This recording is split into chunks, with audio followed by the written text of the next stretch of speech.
Sa mga nagdaang pag-aaral natin, lagi pong may mungkahi at aplikasyon. Minsan makikita natin sa simula pa lang o kaya sa bandang gitna. Pero madalas po sa huling bahagi ng ating mga aralin, may paghihikayat sa atin kung paano natin maipapamuhay ang katuruan sa Biblia na ating natutunan at tinanggap.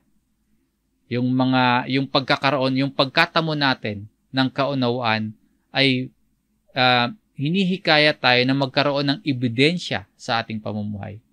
Na tayo nga ay hindi lang sa salita, kundi makikita rin sa ating pamumuhay, sa salita at sa gawa na meron tayong sinasampalatayanan at sinusunod na Panginoon. At hindi lamang po tayo nananatiling tagapakinig, kundi tagapamuhay din po tayo ng salita ng Diyos. Na bilang mga Kristiyano na nag-aaral ng Biblia, dapat nakikita din po sa atin na meron tayong pag-ibig sa Diyos at meron tayong pag-ibig sa kapwa. Nakikitaan tayo ng paggawa ng mabuti. Nakikita po sa atin kung paano ba dapat mamuhay ang isang Kristiyano. Paano ba tayo nagpapayuhan sa isa't isa? Paano ba natin pinalalakas ang bawat isa? At nakikita din po sa atin na tayo po ay nangangaral at nag-aakay ng iba na maging alagad ni Kristo. At sa anumang kaloob sa atin ng Diyos, ginagamit natin ang mga iyon sa ating paglilingkod at para sa karangalan ng Panginoon. At marami pang katuruan sa Biblia na hinihikaya talaga tayo at tinuturuan tayo na maipamuhay natin ang mga iyon. Ngayon po, ang ating tatalakayin tungkol sa pagpapatawad o yung aplikasyon sa katuruan mula sa Biblia patungkol sa pagpapatawad. Tatalakayin natin hindi lamang kung paano tayo pinatawad ng Diyos sa ating mga kasalanan, kundi po, mas bibigyang pansin natin kung paano tayo dapat magpatawad. Tayo na mga tumanggap ng kapatawaran, paano naman tayo magpapatawad. Maaring marami sa atin, alam na ito, na lahat tayo, alam na itong, at maaring ginagawa na itong pagpapatawad. So, bakit pa natin pag-aaralan? Para saan? Ang layunin po ng ating pag-aaral ngayon ay mas maitaas pa yung antas ng ating pagpapatawad sa mga nagkasala sa atin. Kumbaga, i-level up pa. Maaring marunong ka nang magpatawad ngayon. Ganun pa man, matulungan ka pa din po ng ating aralin para mas maitaas yung level kung paano pa dapat nagpapatawad ang isang Kristiyano. Or kung nahihirapan ka naman po na magpatawad. Dalangin ko po na matulungan ka ng ating aralin kung paano ba itong forgiveness at ano ba yung epekto nito sa atin. Pakaisipin po natin na yung pagpapatawad po nagbubunga ng pagbabago ng pakiramdam sa ating sarili. Yung pagpapatawad, nagbabago sa taong pinatawad natin at nagbabago ng paligid at lugar na kinabibilangan natin. Lumilikha po ng pagbabago ang pagpapatawad. Binabago tayo, binabago ang ibang tao, naaayos yung relasyon natin sa ating kapwa, kalayaan, kapayapaan ng puso at isip ang ibinibigay ng pagpapatawad. So, masasabi nating mahalaga po ang pagpapatawad. At sa pagpapatawad po, isang posibleng makahadlang kung bakit nahihirapan tayong ibigay yung forgiveness. Kasi takot tayong maabuso. Or kaya natatakot tayong abusuhin. Baka ulit-ulitin lang tayo nagawa ng masama kasi alam nila nagpapatawad tayo. Paano na lang kung krimen ang magawa sa atin? Kaya minsan, di ba, mahirap magpatawad. Kapag ganyan po, huwag tayong masyadong mangamba kasi meron namang sistema ng batas at hustisya at pamahalaan na itinalaga ang Diyos para magpatupad ng hustisya at proteksyon sa mga tao, sa mga mamamayan. Nawa po, patuloy tayong pagkalooban ng karunungang nagmumula sa Diyos nang sa gayon po ay makapamuhay tayo na nakaayon sa Kanyang salita at makapamuhay tayo na nakaayon sa kalooban ng Diyos. Ang tatalakayin po natin ay kwento ng nangyari kay Esteban at sa kanyang ginawa sa kabila ng sinasaktan siya at unti-unting pinapatay. Mga pangunahing talata na ating pag-aaralan ay mula sa Aklat ng Mga Gawa, sa chapter 7, sa verse 58 hanggang 60. Ang version po ng Biblia na ating gagamitin sa Tagalog po ay ang Bagong Ang Biblia at ilang Revised Tagalog Popular Version. Yung English po ay New American Standard Bible. Ang background ng tagpong ito, itong Mga Gawa chapter 7, verse 58 hanggang 60, noong panahon ng mga unang tagasunod ng Panginoong Jesucristo, sa panahon ng mga unang mananampalataya ni Jesus, sila po ay pinag-uusig ng matinding pag-uusig, literal, sa pisikal, sa emosyonal, ay inuusig yung mga unang tagasunod ni Kristo. Ang tingin ng mga Hudyo, yung mga Pariseo, yung mga Saduceo, ang tingin nila sa mga Kristiyano, inilalayo nila yung mga tao sa paniniwalang Judaismo. Kaya talagang inuusig nila yung mga sumasampalataya kay Jesus. Kung paanong inusig nila ang Panginoon, kung paanong pinahirapan, kung paanong pinatay si Jesus dahil sa aral na ipinangaral ng Panginoon, ganon din po inusig yung mga apostol, yung mga unang mananampalataya ni Kristo. At kasama po sa mga naunang inusig ay si Esteban. Sabi po sa chapter 7, dito sa verse 58, siya'y o him, ang tinutukoy dito ay si Esteban. Dito po sa chapter 7, nangaral ng salita ng Diyos itong si Esteban. Mahaba yung kanyang preaching. Inihayag ni Esteban yung mahabang kasaysayan ng Israel mula kay Abraham hanggang kay Solomon sa mga propeta. Ipinangaral niya yon. Matapos na mangaral, ano ang ginawa sa kanya? Sabi po dito, siya'y kanilang kinaladkad sa labas ng lungsod at pinagbabato. Hindi tanggap ng mga nakapakinig sa kanya yung pangangaral ni Esteban. Hindi nila tanggap kasi lumalabas mali sila eh. Lumalabas masama sila at hindi nila tinatanggap yung totoong Mesaya.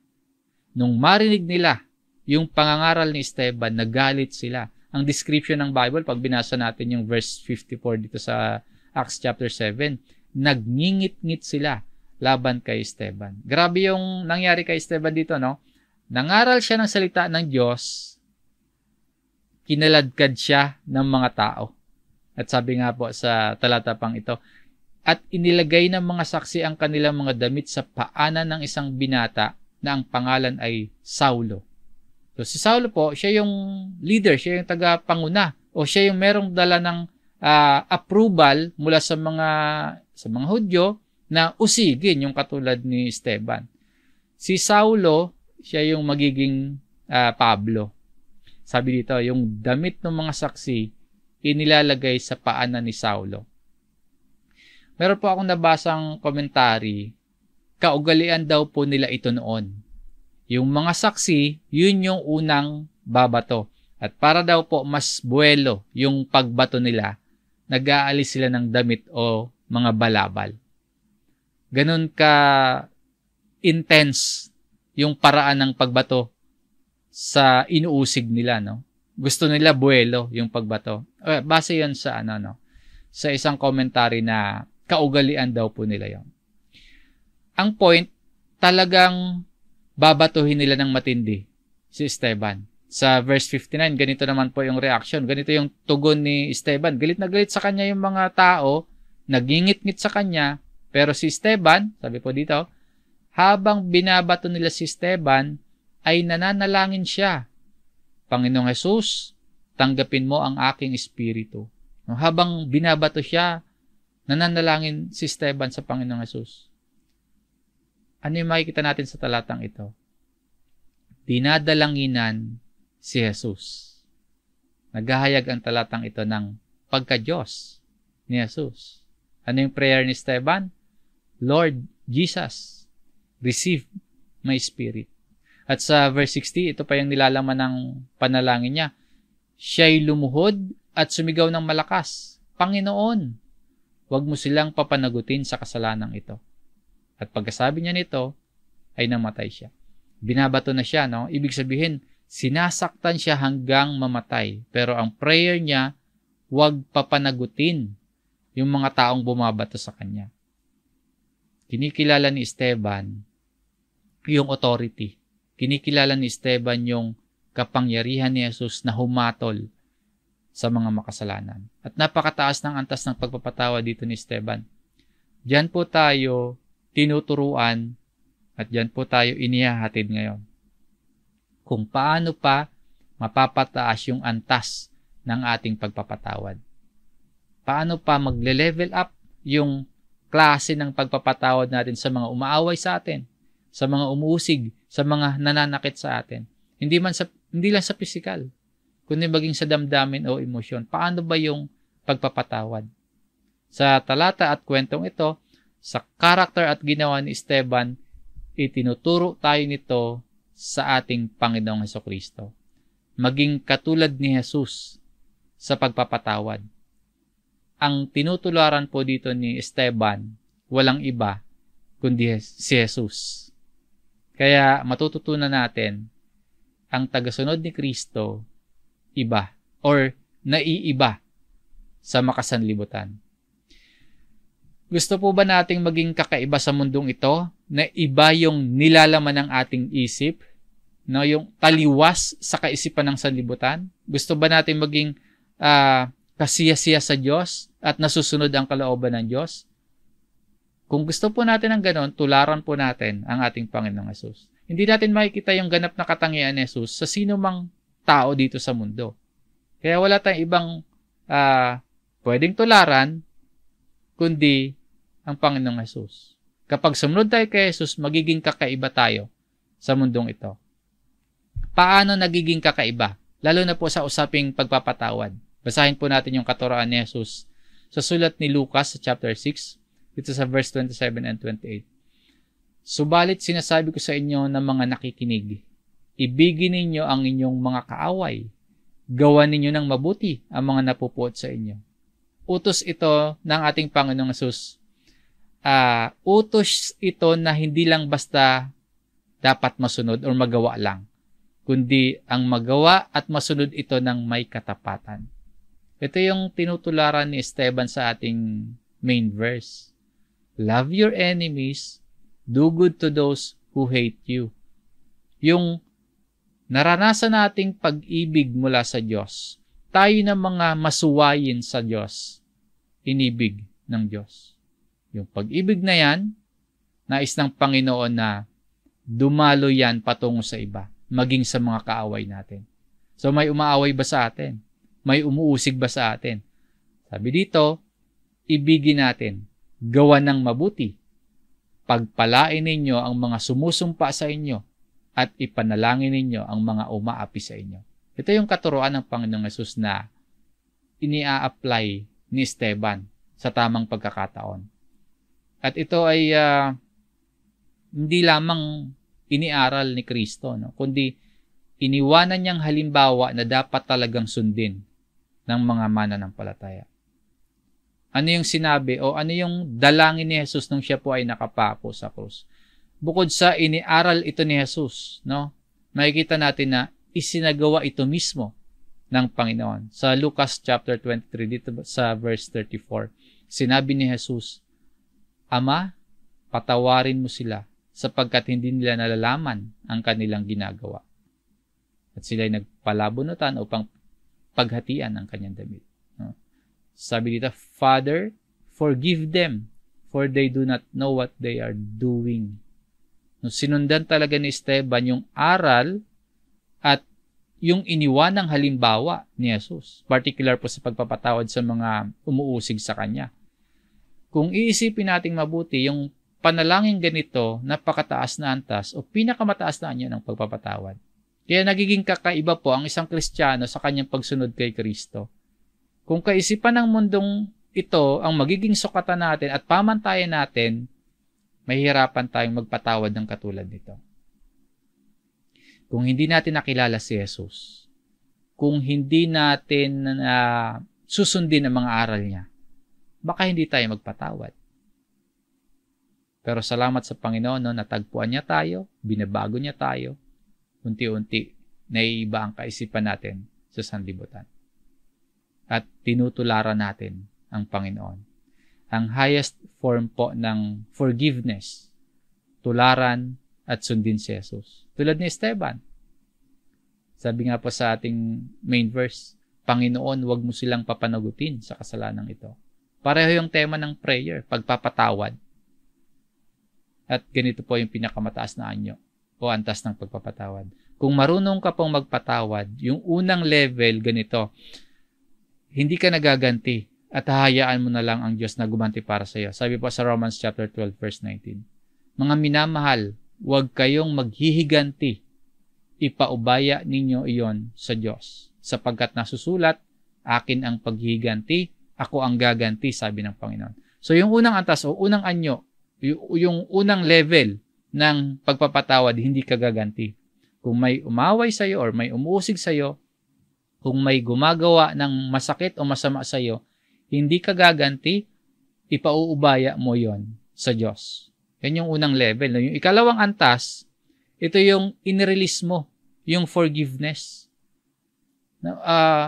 Hindi ka gumanti, ipinaubaya mo sa Diyos, nagpatawad ka sa puso at isip mo. Yan yung ikalawang antas. Yung ikatlo po, yung pinakamataas na anyo o antas ng pagpapatawad, yung ginawa ni Jesus na tinularan ni Esteban. Balikan natin yung sinabi ng Panginoon. Ama, patawarin mo sila sapagkat hindi nila nalalaman ang kanilang ginagawa. Ama, patawarin mo sila. Ito yung dalangin ni Jesus sa mga umusig sa Kanya. Ito yung dalangin ni Jesus sa mga nagpahirap, sa mga nanghiya, sa mga umalipusta sa Kanya, sa mga sundalong Romano na pinapatay siya. Sabi po, no, Father, forgive them. Hindi nila nalalaman ang kanilang ginagawa. Ito yung hindi ka gumanti, nagpatawad ka ng tapat, at hiniling mo sa Diyos na patawarin yung mga nagkasala sa iyo. Ang ganitong pagpapatawad po, merong epekto yan sa paligid natin, sa mga tao, sa paligid natin. Yung hindi ka gumanti sa nang uusig sa iyo, maganda at mabuting response na yun. Yung ipag-pray mo na, Panginoon, ikaw na po yung bahalang gumanti para sa akin. Masasabi pa din nating maganda at mabuting response yun based doon sa binasa natin kanina sa Romans chapter 12. Pero kung yung prayer mo po ay ganito na, Ama, patawarin mo sila.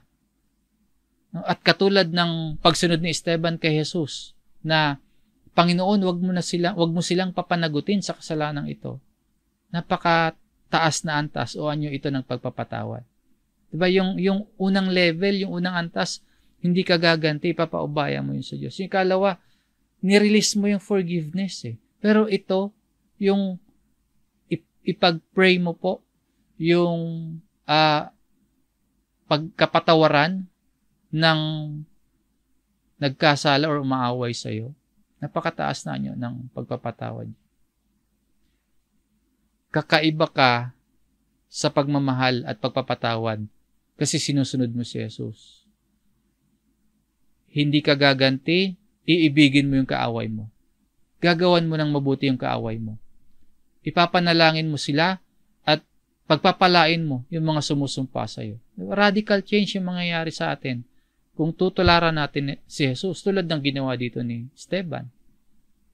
Ngayon, ang ibig sabihin po ba nito, sa ating panahon at lipunan ngayon, kung gagawan tayo ng krimen, hahayaan na natin lang silang gawin sa atin yon? Hindi naman po ganon. Hindi tayo gaganti ng masama sa paggawa sa atin ng masama. Ang maaari nating gawin, ipaubaya natin sa batas at sistema ng hustisya.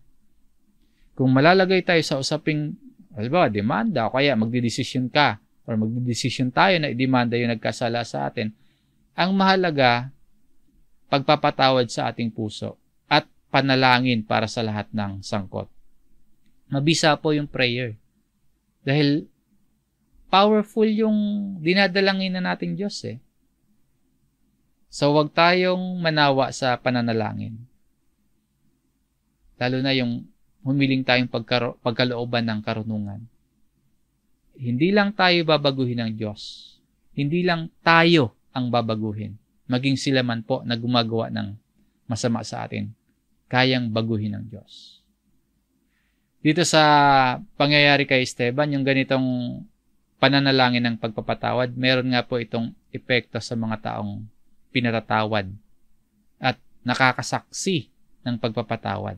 Merong pagbabago. Sa ating main story po, yung Christ-like na pagpapatawad, maaaring magkaroon ng mabuting epekto sa mga tao sa paligid natin. Sa pagpapatawad natin, katulad ni Jesus, na ipapakilala natin sa kanila si Jesus. Sa pagpapatawad natin, katulad ni Jesus, na ihahayag natin sa kanila ang Ebanghelyo ni Jesus.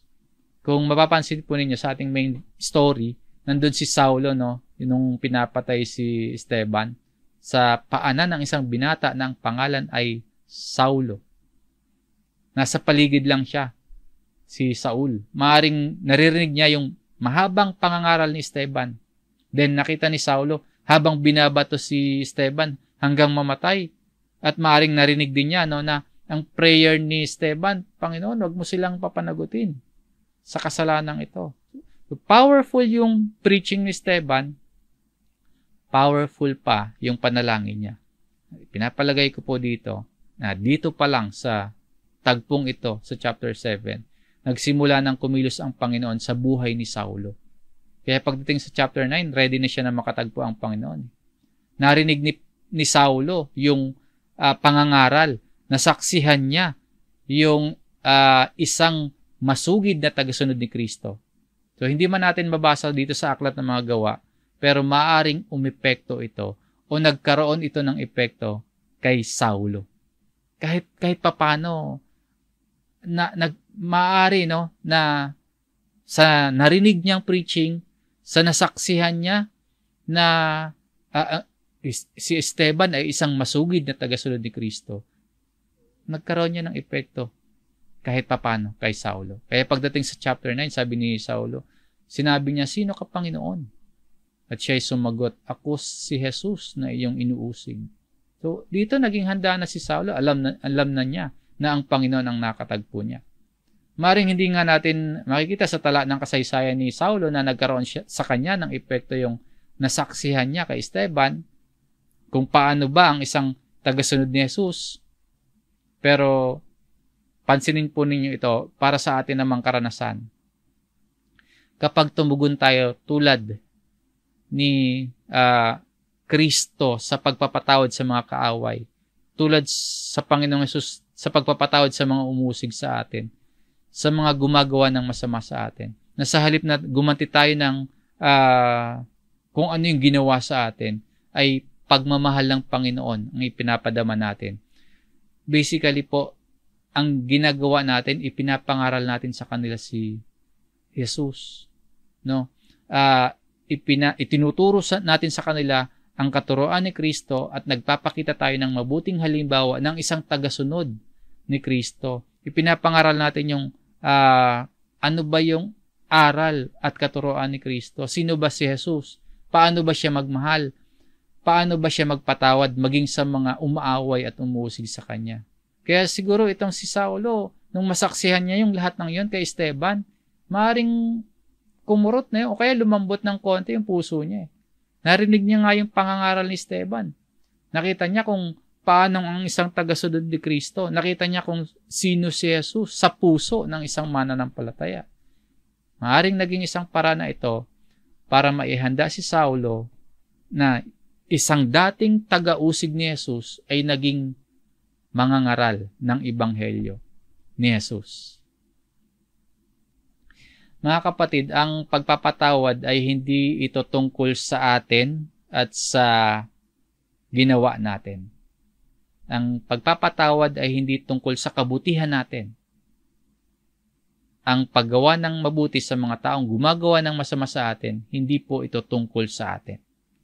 Ito po ay tungkol kung sino ang ating Panginoong Hesus at ano ang kanyang katuruan. Kaya tayo nagpapatawad tulad ng pagpapatawad ni Esteban. Kaya natin ipinapanalangin ang iba na sila man po ay mapatawad ng Diyos dahil ang layunin natin ay maitanghal, ang purpose natin ay maipakilala at maitanyag ang Panginoong Hesukristo. Ang maituro ang aral ni Jesus. At sila man po, maging yung mga umaaway sa atin ay maging kaisa natin sa pananampalataya, maging kaisa natin sa paglilingkod sa Panginoon. So, hindi lang tayo yung binabago. Maaring sila din ay baguhin.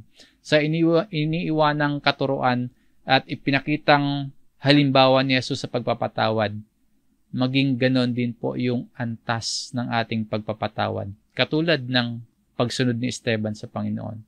Na tayo din po, habang natututo tayo, ay mas nasusunod natin yung katuruan ni Kristo.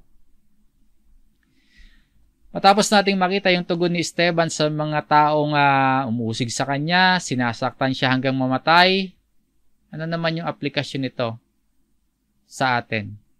Ano yung magagawa natin? Kung sakaling tayo po ay malagay sa sitwasyong may umaaway, o kaya merong umuusig sa atin, ano yung mensahe, ano yung aral sa pangyayaring nakita natin kay Esteban? Ano yung iniiwanang aral at mensahe sa atin? Paano natin mai-apply sa ating buhay yung mataas na antas o mataas na anyo ng pagpapatawad? Una, ipanalangin ang kapatawaran ng kasalanan at kaligtasan ng ating mga kaaway. Halimbawa, may kaaway tayo, or may gumagawa ng masama sa atin, or may umuusig sa atin, may naninirang puri sa atin. Kung malalagay po tayo sa ganyang sitwasyon, or nasa ganyang sitwasyon tayo ngayon, ang gawin natin, ipanalangin natin sila. Magandang paalala po ito sa atin, kasi marami po, kapag may kaaway tayo, para bang yung default mode natin, ang prayer natin, minsan parang ganito, no? Lord, sana parusahan mo yung kaaway ko. Or, Panginoon, ipataw mo po yung parusa o kaya yung hustisya at pagkatalo ng mga kaaway ko. Minsan ganyan yung iba sa atin na humiling. Ang pag-aaral natin, nagtuturo o nagpapaalala sa atin na lumago pa yung ating pananampalataya na sa kabilang banda po, maganda yung panalangin ganito, Panginoon, iligtas mo po at patawarin sila na hindi nila alam yung kanilang ginagawa. Basta make sure lang na sila yung nasa mali, tayo po yung nasa tama. Titiyakin din po natin yan. Tumingin tayo kay Jesus. Ang Panginoon ang tinularan ni Esteban sa ating main story. Habang nakabayubay sa krus ang katawan ni Jesus, sinabi niya sa Ama, itong mga taong nagpahirap sa Kanya, itong mga taong sumugat, nilatigo, ipinako siya sa krus, itong mga nagpahirap o nagpasakit sa Kanyang katawan at damdamin, sabi ni Jesus sa Ama, patawarin mo sila sapagkat hindi nila nalalaman yung kanilang ginagawa.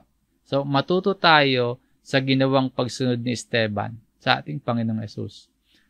Na si Esteban po habang binabato siya hanggang mamatay, ang dalangin niya, Panginoon, huwag mo silang papanagutin sa kasalanang ito. Makakaya din ba nating ipanalangin yung kaligtasan ng mga taong nanakit, umaway, at umusig sa atin? Nawa dumating sa mga kaaway natin yung panahon na sila man po ay maligtas sa pamamagitan ng pananampalataya kay Jesus. Na tulad natin, maranasan din nila yung pagmamahal, maranasan nila yung pagpapatawad, at ma-realize nila na mali yung gumawa ng masama sa kapwa. At eventually po ay makasama nga din natin sila sa iisang pananampalataya at paglilingkod sa Diyos. So, sa halip po na pagkatalo, sa halip na pagkasira, sa halip na pagkabigo ang mararanasan ng ating mga kaaway, ipag-pray po natin na sila man po ay magtamo ng kaligtasan sa pamamagitan ni Kristo. So, wag tayong gumanti kung may kaaway tayo or may umaaway sa atin. Tulad ni Jesus, katulad ng pagsunod ni Esteban, ipanalangin natin na magtamo sila ng kapatawaran at makakilala sila sa ating Panginoong Yesus. Number 1, ipanalangin ang kapatawaran ng mga kasalanan at kaligtasan ng ating mga kaaway. Ikalawa po, para mas mapataas pa natin yung antas ng pagpapatawad, ipahayag si Jesus maging sa ating mga kaaway. hayaan natin pong makita at mahayag sa ating mga kaaway ang Panginoong Hesus. Kapag may umaaway, kapag may umuusig sa atin, ang maramdaman at makita nila si Hesus. Kasi kung may kaaway tayo, tapos yung nararamdaman ng ating mga kaaway ay sarili na mapagmataas. No? Ang nararamdaman ng ating mga kaaway, sarili natin na mapaghiganti. Sarili na magagalitin. Kapag ganyan yung nararamdaman nila sa atin, kapag ganyan yung nakikita nila sa atin, lalaki lang yung away. At ang masaklap, hindi pa natin sila maaakay, papalapit sa Panginoon. Yung pagiging Kristiyano po ay pagtulad at pagsunod sa aral ni Kristo. Sabi nga po mismo ng ating Panginoong Hesus dito sa Mateo chapter 5, sa verse 44, "Ngunit sinasabi ko sa inyo, ibigin ninyo ang inyong mga kaaway at idalangin ninyo ang umuusig sa inyo." Ang mga umaaway sa atin o yung mga umuusig sa atin, ang na-encounter dapat nila isang tumutulad at sumusunod sa aral ni Kristo. Kung may umaaway sa atin, hayaan natin sa ating pag-iisip, sa ating pananalita, sa ating mga pagkilos, ang maramdaman nila ay si Kristo. Nang sa gayon po, para na rin nating ipinapangaral ang salita ni Kristo sa kanila. Para na rin nating ipinapahayag sa kanila si Kristo. Para na rin nating ibinabahagi sa kanila ang ebanghelyo ni Kristo. At sa kalooban ng Panginoon, kapag nakita nila, kapag naramdaman nila na ganyan tayo makitungo at ganyan tayo magpatawad dahil kilala natin kung sino si Jesus at sinusunod natin ang Panginoon bilang tagapagligtas ng ating buhay na nag-alay ng kanyang katawan at nagbuhos ng kanyang dugo para sa ikapagpapatawad ng ating mga kasalanan. Kapag ganyan po, yung nakita nila at naramdaman nila si Kristo, makikilala din nila ang Panginoon. Mahayag din sa kanila kung sino si Jesus. So, muli po, maging sa ating mga kaaway, ipahayag ang ating Panginoong Hesus ng silaman at tayong lahat patuloy na baguhin ng Panginoon. At katulad ng nabanggit natin kanina, ang isang nakakahadlang kung bakit nahihirapan tayong magpatawad dahil po sa takot na abusuhin tayo. Huwag tayong mangamba, dahil sabi nga po sa sulat ni Apostol Pablo sa mga taga-Roma, itinalaga ng Diyos ang pamahalaan. At ang pamahalaan, ang sistema ng batas at hustisya, yun yung maaari nating gamitin kasangkapan para hindi maabuso ang pagpapatawad ng mga Kristiyano. At huwag din tayong mangamba sa ating pagpapatawad dahil alam nating makatarungan ang Diyos at ibubuhos ng Diyos ang hustisya sa lahat ng gumagawa ng kasamaan at sumusuway sa Diyos. Ang pagpapatawad po ay pagpapadama sa iba ng biyaya ng Diyos na ating natanggap sa pamamagitan ni Jesus. Ang pagpapatawad ay makapangyarihang pagpapakita ng habag ng Diyos, lalong-lalo na sa pakiramdam natin, hindi karapat-dapat sa awa, hindi karapat-dapat sa grace. Nawa umunlad at tumaas pa ang atas ng ating pagpapatawad sa tulong ng salita ng Diyos at sa kalooban ng Panginoon. May pamuhay po natin ang kanyang mga katuruan. Magandang gabi po. Maraming salamat sa inyong pakikinig. Purihin natin ang Panginoon. Tayo po ay muling manalangin.